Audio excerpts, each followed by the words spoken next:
Halo semua, kelas 11 IPS, dimanapun kalian berada. Pada video kali ini kita akan membahas materi pelajaran dari materi keragaman budaya sebagai identitas nasional.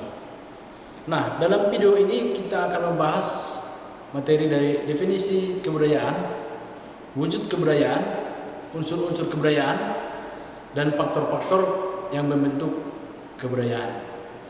Nah, langsung saja kita bahas materinya.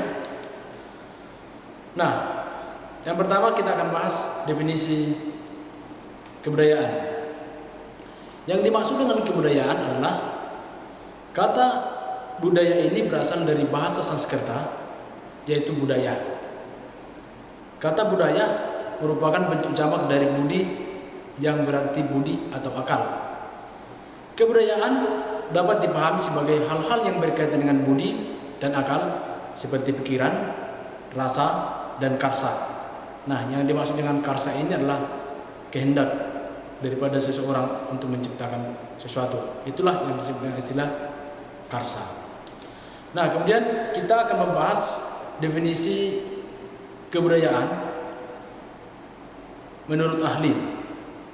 Nah, yang pertama kita bahas definisi menurut Kunchuruningrat.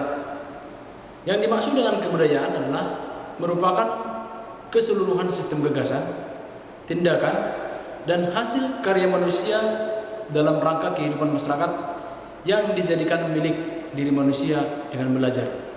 Nah, jadi yang dimaksud dengan kebudayaan ini menurut Kunchuruningrat adalah keseluruhan sistem gagasan, tindakan, dan hasil karya manusia di dalam kehidupan masyarakat. Nah, kemudian kita akan lihat apa saja yang menjadi wujud kebudayaan ini.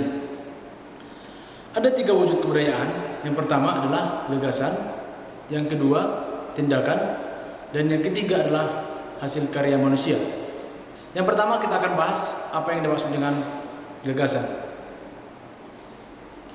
Gagasan adalah wujud kebudayaan ideal bersifat abstrak, tidak dapat diraba atau disentuh, dan bentuknya antara lain berupa kumpulan ide atau gagasan, nilai dan norma dan peraturan. Wujud kebudayaan ini berada dalam pemikiran masyarakat yang ditaati. Wujud kebudayaan menjadi pedoman berperilaku dan bertindak. Nah, contoh dari wujud kebudayaan yang berupa gagasan ini adalah adat istiadat yang terdapat di dalam masyarakat, di mana adat istiadat ini ada aturan-aturan, ada norma-norma yang harus ditaati oleh masyarakat di dalam kehidupan sehari-hari berupa gagasan. Nah, itulah yang disebut dengan wujud kebudayaan berupa gagasan. Nah, kemudian yang kedua, wujud kebudayaan berupa tindakan. Kebudayaan berupa tindakan ini wujudnya berupa perilaku kebudayaan yang tampak secara konkret sebagai hasil aktualisasi ide-ide atau gagasan. Nah, aktualisasi ide atau gagasan ini tampak dalam perilaku yang dapat dipantau oleh panca indera. Nah, jadi dia berupa wujud. Contohnya itu adalah tari-tarian yang dalam kehidupan sehari-hari itu kita langsung bisa lihat. Nah, kemudian yang ketiga, wujud kebudayaan ini adalah wujud kebudayaan berupa benda-benda seperti benda-benda budaya seperti tugu, kemudian ada tugu peringatan dan candi. Jadi ada wujudnya. Itulah wujud kebudayaan yang ketiga. Jadi ada tadi 3 wujud kebudayaan. Yang pertama ada gagasan, kemudian yang kedua tindakan, dan yang ketiga ada namanya karya manusia. Nah, kita akan lihat unsur-unsur yang terdapat di dalam kebudayaan. Nah, unsur-unsur kebudayaan itu sendiri berupa bahasa, sistem pengetahuan, sistem organisasi kemasyarakatan, sistem peralatan hidup dan teknologi, sistem mata pencarian, dan sistem ekonomi. Sistem mata pencarian hidup dan sistem ekonomi. Kemudian yang keenam ada sistem religi. Kemudian yang ketujuh ada namanya kesenian. Jadi ada 7 unsur dari kebudayaan. Nah, kemudian akan kita lihat faktor-faktor yang menyebabkan di Indonesia ini kebudayaannya beragam. Nah, kita akan bahas keragaman budaya yang terdapat di Indonesia. Nah, yang pertama kita akan bahas apa yang mengakibatkan budaya di Indonesia ini beraneka ragam? Nah, masyarakat Indonesia adalah masyarakat yang multikultural atau yang terdiri dari berbagai jenis budaya.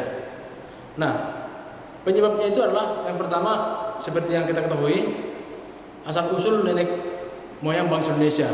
Nah, menurut beberapa ahli mengatakan bahwa nenek moyang bangsa Indonesia ini berasal dari Cina Selatan, dari Yunan. Jadi dia melewati dua jalur. Asal usul manusia ini, asal usul nenek moyang bangsa Indonesia ini asal usul nenek moyang ya.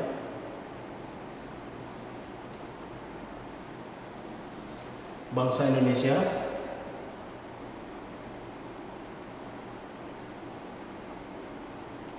Nah, menurut cerita sejarah ini berasal dari Yunan atau Cina Selatan. Nah, kemudian asal usul nenek moyang bangsa Indonesia ini melewati dua jalur.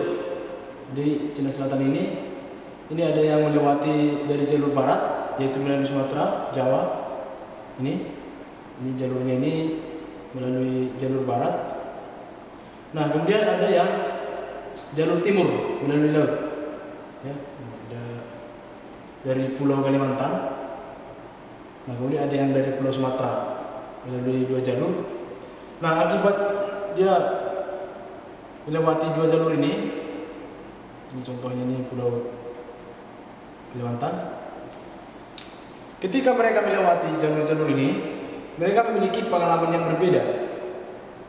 Misalnya ini melalui lewat darat, nah kemudian ini melewati lautan, sehingga mereka memiliki perbedaan-perbedaan kebudayaan atau perbedaan cara untuk mengatasi masalah yang ada di sini, sehingga nanti akan mereka terapkan di Indonesia, di Nusantara ini.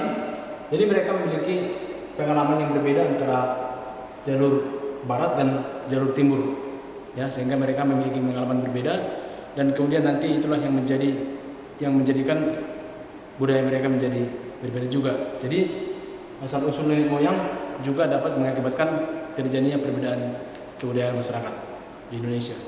Dan yang kedua adalah posisi silang Indonesia. Indonesia ini terletak di dua samudra dan dua benua, jadi sangat strategis. Nah, posisi yang sangat strategis ini mengakibatkan Indonesia berada pada posisi silang, mengakibatkan para pedagang banyak yang datang ke Indonesia. Nah, sekitar 400 tahun sebelum Masehi, para pedagang Hindu-Buddha dari India dan Tiongkok berdatangan ke Indonesia. Nah, kemudian pada sekitar abad ke-13, pengaruh Islam mulai dibawa ke Indonesia oleh para pedagang Gujarat dari India. Nah, kemudian sekitar abad ke-16, pengaruh Eropa mulai dibawa ke Indonesia oleh para pedagang Spanyol, Portugis, Inggris, dan Belanda. Nah, kemudian ketika mereka memasuki Indonesia ini, maka muncullah yang namanya interaksi antara masyarakat yang ada di sekitar Indonesia. Nah, kemudian adanya amalgamasi, asimilasi kebudayaan, sehingga terbentuklah ras, subras, agama, kepercayaan yang berbeda-beda di Indonesia. Nah, jadi akibat posisi silang Indonesia ini, sehingga masyarakat banyak datang ke Indonesia, mengakibatkan berbagai macam kebudayaan yang ada di Indonesia. Nah, kemudian yang ketiga adalah Indonesia ini terdiri dari 17.000 pulau yang mengakibatkan perbedaan-perbedaan yang terjadi dalam masyarakat dalam hal mengelola tanaman yang diakibatkan oleh iklim yang berbeda juga. Jadi dari 17.000 pulau ini ada yang beriklim panas, sedang, tinggi, sejuk, sehingga mereka terjadi perbedaan-perbedaan dalam hal mendapatkan pekerjaan, mengelola tanah, dan lain sebagainya. Yang di pinggiran pantai nanti akan sebagai nelayan dan juga sebagai pusat perdagangan. Nah, kemudian yang berada di dataran tinggi nanti akan menjadi petani atau peternak dan lain sebagainya. Jadi itulah yang mengakibatkan Indonesia ini budayanya itu beraneka ragam. Nah, jadi itulah yang disebut dengan faktor penyebab keberagaman budaya bangsa di Indonesia. Yang pertama tadi ada asal usul nenek moyang, posisi silang Indonesia, kemudian faktor iklim. Oke, demikian dulu materi kita pada hari ini. Jadi kita tadi sudah membahas tentang definisi kebudayaan, apa itu kebudayaan. Kemudian wujud kebudayaan ada 3. Nah, kemudian ada unsur-unsur kebudayaan ada 7. Kemudian faktor pembentuk kebudayaan ada 3 tadi. Ya, oke. Demikian pembelajaran hari ini. Kita lanjut pada video berikutnya. Terima kasih.